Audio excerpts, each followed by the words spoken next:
of YIISA, the Yale Initiative for the Interdisciplinary Study of Antisemitism. And we're the first and only research center on anti-Semitism at a university in North America, which perhaps one day will be a topic of research.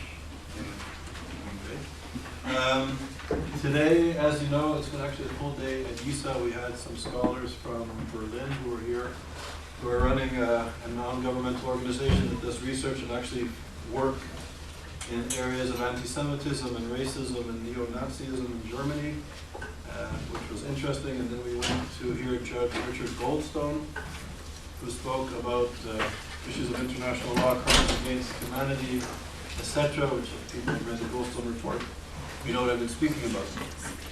And today we're going to show a film called The Battle of Durban, or Durban 2. And there's sort of an auspicious connection. Today is actually Holocaust Memorial Day in Europe and around the world, in certain parts of the world.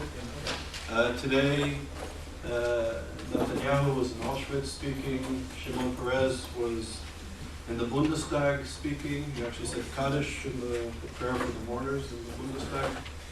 And so it's an auspicious moment to see this film. And what's also interesting, when we were in Geneva, I was actually in Geneva as well when the film was being made. And I spoke on two panels. One was dealing with issues of racism, and the other one was dealing with genocide. And very quickly, because I'll speak to this after the film, the panel consisted of people from Bosnia, from Rwanda, so this is sort of genocides in the past, from Darfur, which was the ongoing genocide, and I spoke about incitement to genocide, i.e. Iran and radical Islam, the spreading of the protocols of the Elders of Zion, and the sort of genocidal social movement which aims to destroy Jewish self-determination in the Middle East, which is highly ignored in the academy here, and particularly in certain circles. So what was interesting about that day, I spoke about 1 hour before Ahmadinejad took to the General Assembly at the United Nations, and when he spoke, it was actually Yom HaShoah, the day of Holocaust remembrance in Europe as well. And it was amazing that the institutions of the United Nations and the laws of the United Nations, which came from the ashes of the Holocaust, which were born out of the Shoah, that Europe has decided that this will never happen again, that this was the day Ahmadinejad came to speak to the United Nations and spoke in the narrative. I would urge anybody to go to YouTube and listen to how he speaks in the United Nations. The narrative that he uses is the narrative of the Protocols of the Elders of Zion. And the Protocols of the Elders of Zion was the key document, the key ideological document that paved the way to the Holocaust. And the Holocaust didn't begin in Auschwitz or in the concentration camps or the crematoriums. They were built, the crematoriums were built with words and ideas. And the words and ideas, and I'm not using this rhetorically or lightly, I'm being very, very serious and very choosing my words very carefully, that Ahmadinejad and political radical Islam, not Islam, but political radical Islam, is using the protocols of the Elders of Zion, the narrative, to lay the foundation for the dehumanization of Israelis and Zionists and Jews and anybody who supports them. And so there's all sorts of connections to this day. So having said all that, and thank you for listening, The Battle of Durban 2 it's a relatively new film. It just came on the market. I know that you were at Sundance and other film festivals. The film wasn't at Sundance. Oh, but you were there. Sundance, but that's okay. Okay. So Gerald, Barad, who's one of the filmmakers. Gerald is the principal of Second Generations Films, an independent film production and funding company. He's produced films such as Loverboy, which was directed by Kevin Bacon and which starred Kira Sedgwick, Matt Dillon, Oliver Platt, Kevin Bacon again. So it was directed by Kevin Bacon, it starred Kevin Bacon, and Sandra Bullock. He was the co-executive producer of Pray for Rock and Roll, starring Gina Gerson and Ira Mateo. Eric Forman is a filmmaker, a documentary filmmaker, producer, and shooter. That means, what's a shooter? Like I can shoot on the camera. Okay, the camera, okay. And he's the founder of Forman Films, which was created in 2006. and he's currently directing his first feature film entitled Actual Innocence. He was previously the associate producer and assistant editor at YIISA Productions, award-winning film entitled Young and the Restless in China, which was on PBS's Frontline television show series, and was the coordinating producer of Global Vision's Barack Obama, the People's President. And he went to Boston University and has won awards and has also written widely. So they're going to say a few words about the film, then we'll show it, and then we can have a discussion.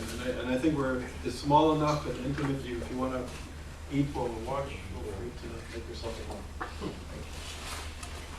And I'm really honored that you're both here. So thank you very much for having us. Unfortunately, the film's director, Rory O'Connor, had death in the family, so he was unable to make it this evening. But Eric and I want to thank Lauren, Dr. Small, for having us here, and we appreciate your attendance to the screening. This is a very complicated topic with lots of different opinions, and we really tried hard to make a film that's very balanced. And it was our intention to show all the different sides of the issues and let the audience come to your own conclusion about how you view things. And that was really the challenge of the film, to make it interesting. It's very dense, but it really gives the audience the opportunity to see everybody's opinion. And these days, it seems like so much of the media has a particular political viewpoint or spin. We really didn't want to make a film that only plays to one audience. We wanted to make a film that challenges your views, that makes you see the other side. And we hope we succeeded. And I guess we'll find out after the film's over. But we look forward to hearing your feedback. Thanks again. Yeah. It's 80 minutes. Just so you know the length. Can you give some introduction about what we're going to see or where it's Yeah, at? listen, the UN held a series of conferences to address racism and intolerance. The first one was in 2001 in Durban, South Africa. And then they had a follow-up conference, which we spoke about in Geneva in April, to assess the progress that had been made since the first conference. So it basically is the story of these two conferences. And I think just as a footnote, the original Durban conference was in Durban, South Africa in 2001. And it became, it was supposed to be a conference focusing on issues of racism and different forms of discrimination. And from the perspective of some, it became an orgy of attacks against Israelis and Jews. It became very anti-Semitic and anti-Israel. For Durban 2, there was the expectations that it would become another repeat of 2001, when resolutions were passed equating Zionism with racism and Zionism with Nazism, particularly in the NGO meetings in Durban, South Africa in 2001, and people thought it would become something similar. And it really, I think to a large extent, did not. You're telling all the best parts of the Oh, film. sorry. All right, let's watch the film. We'd love you to watch it first. Yeah. Okay, so that's sort of the background to these issues. Yes.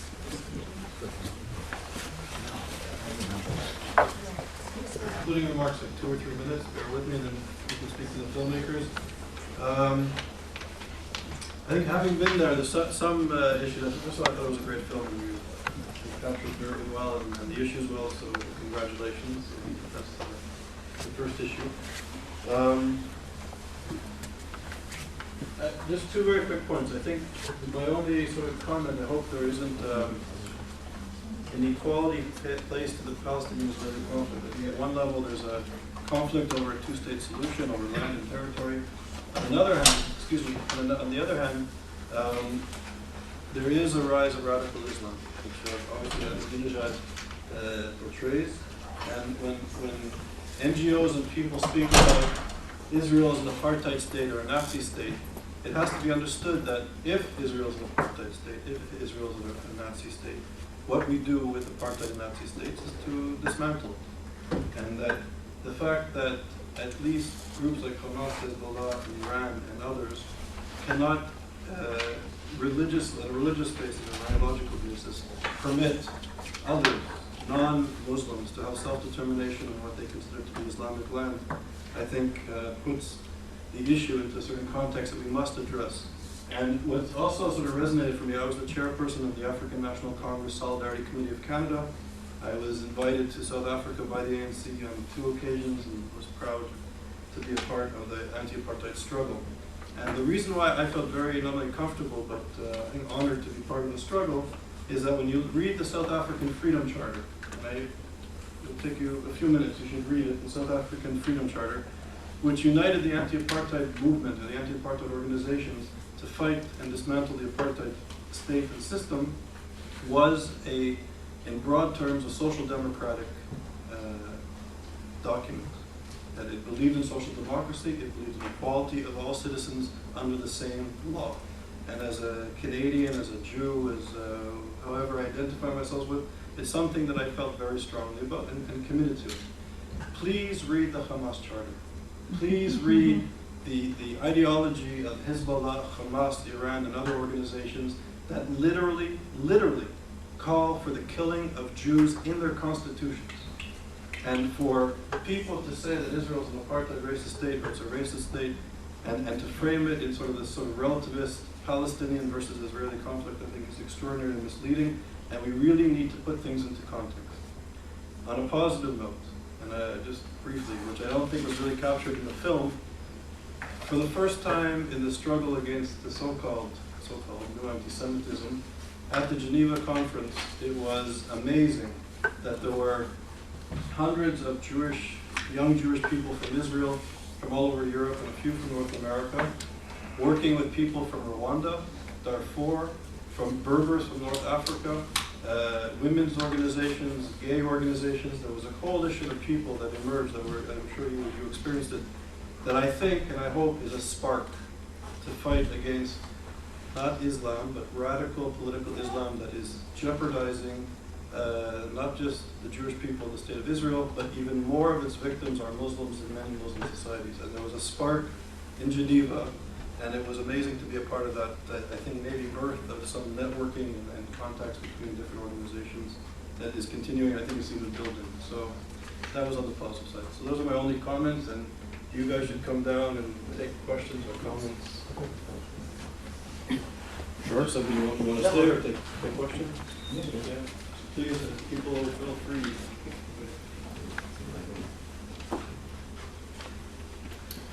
Renee? Yeah, I thought that the film failed in presenting, I think the film failed in presenting the true happening at Darfur. There may have been anti-Semitism, and there was anti-Semitism, there was Zionism, but what in effect you had here were those countries who are committing the worst human rights violations are using Israel as the cover for their own crimes, and that wasn't brought out strong enough in this film. And also, the fact that the UN is worthless today. When it first started, there were 51 nations, most of whom were democracies. Now you have countries like China and Darfur and Sudan, etc., telling democratic countries that they're committing human rights, when if you take a look at Tibet and you take a look at these other countries, Sudan, Darfur, etc., even if you take Syria, who killed 80,000 people, or Hussein, who killed 180,000 people, and even Jordan, that killed, 10,000 Palestinians. Nobody mentions this, and it's just not raised in this film. Really? I thought that issue was actually kind of addressed in a few different places where Alan Dershowitz said they want to change the subject. You know, there were a number of occasions where I thought the director actually addressed it, maybe not as strong as you would wish, but. Yeah, that's what I'm saying. It wasn't as strong as I wish. Also, there was one error in the narrator. The narrator said that Israel invaded, attacked Palestine. There was no Palestine. It attacked Gaza. Right, we knew we were taking risks by making the movie. This is a very, very heated subject, and what we hope to use it for is to get both sides, all sides of the debate to be communicating and to be in the same room together, if at all possible, and expressing themselves to each other. I have one more thing, questions for you, Mr. Small. Mary Robinson was the High Commissioner of Darfur 1, and she also was responsible for the document that went out. Durban, I'm sorry, Durban. And one of the first things that President Obama did was to award her the Freedom Medal. What kind of message does that send?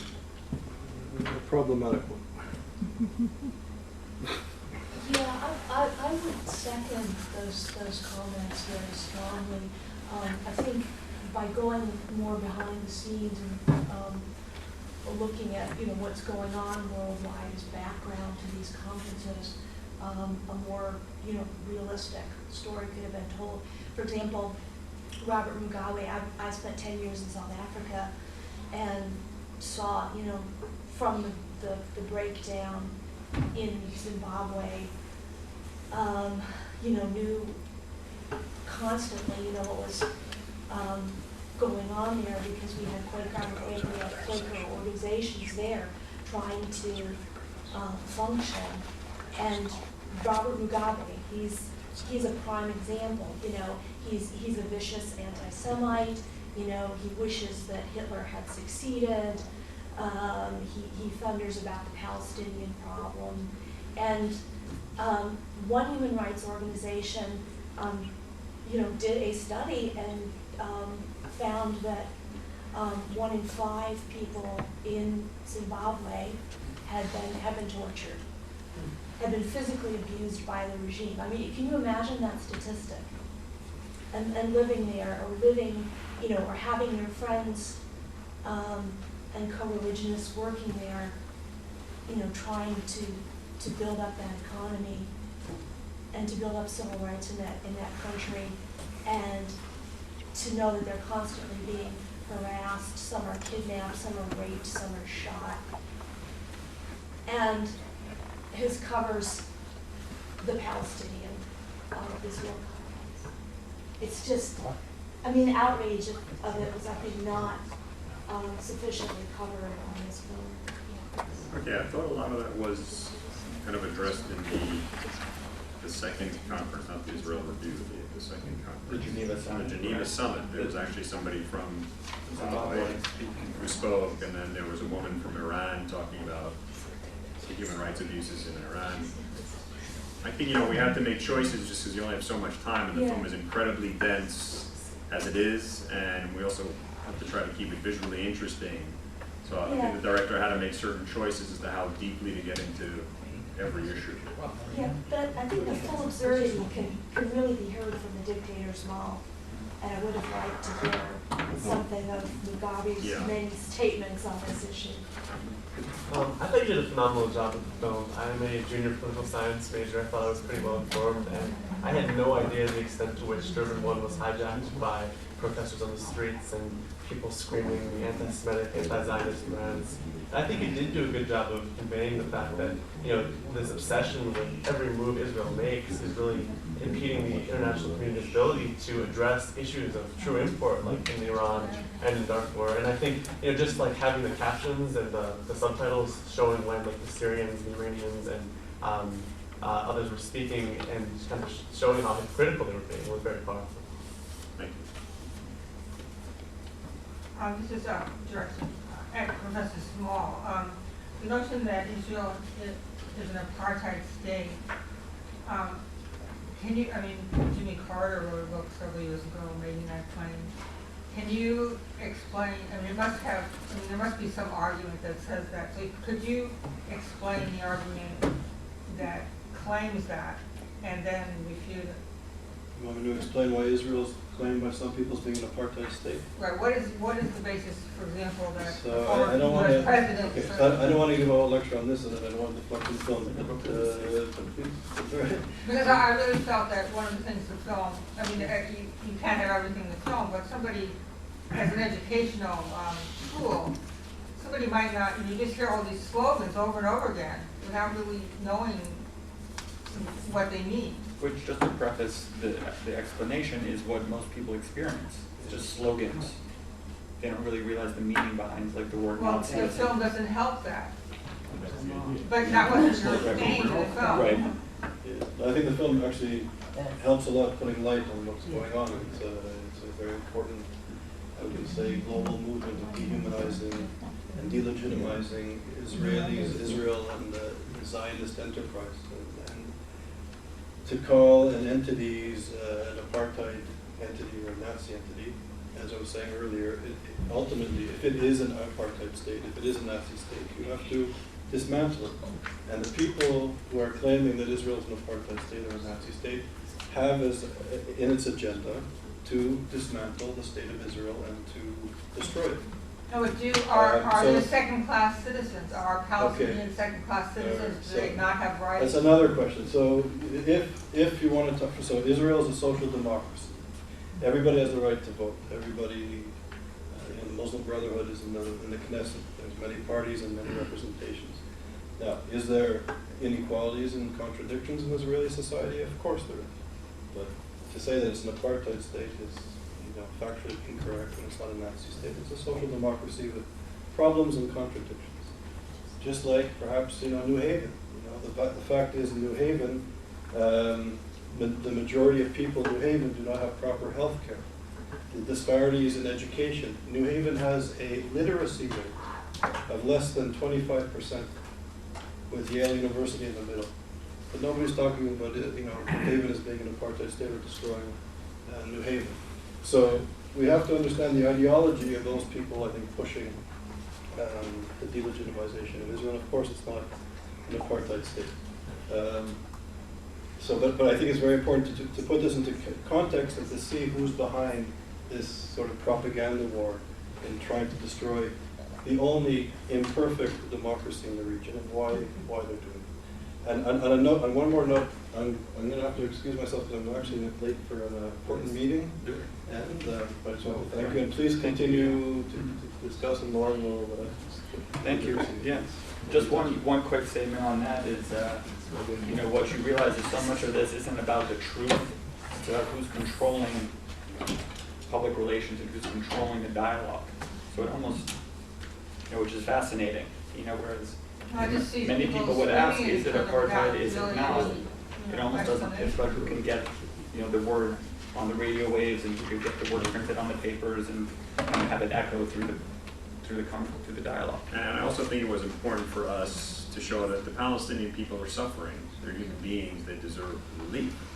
Nobody's denying their humanity and denying the fact that we'd all like to see the situation resolved. And it was important for us to say that as well.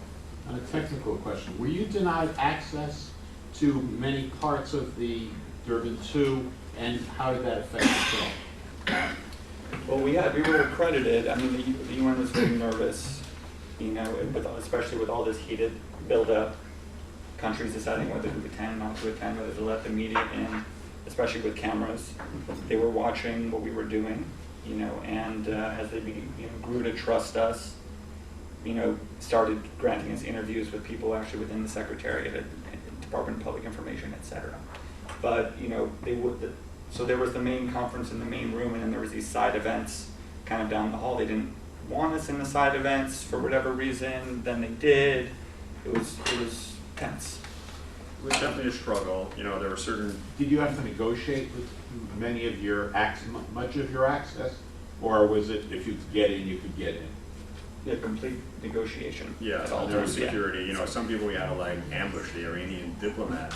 We chased him for days and literally just grabbed him when he couldn't get away. Because you want to talk to. So you wanted to talk to as many people as possible.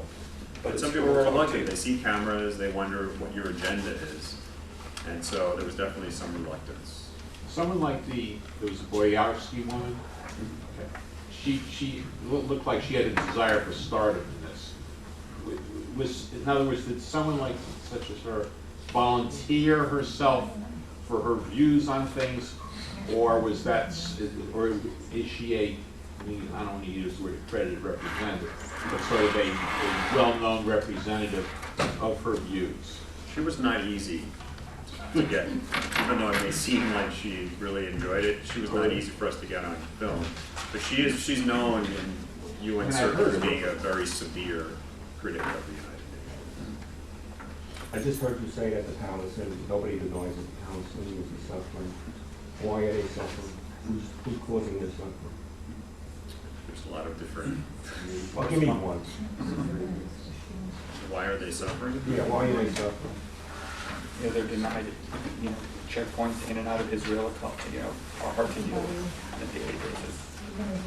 So, you know, there's many. Well, they're suffering, they're human beings. Right. and Thank you for that. We'd like to see their suffering Right. relieved.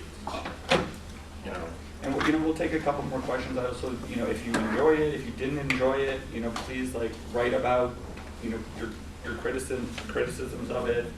You know, join us on the website, on Facebook, thebattleofdurban2.com.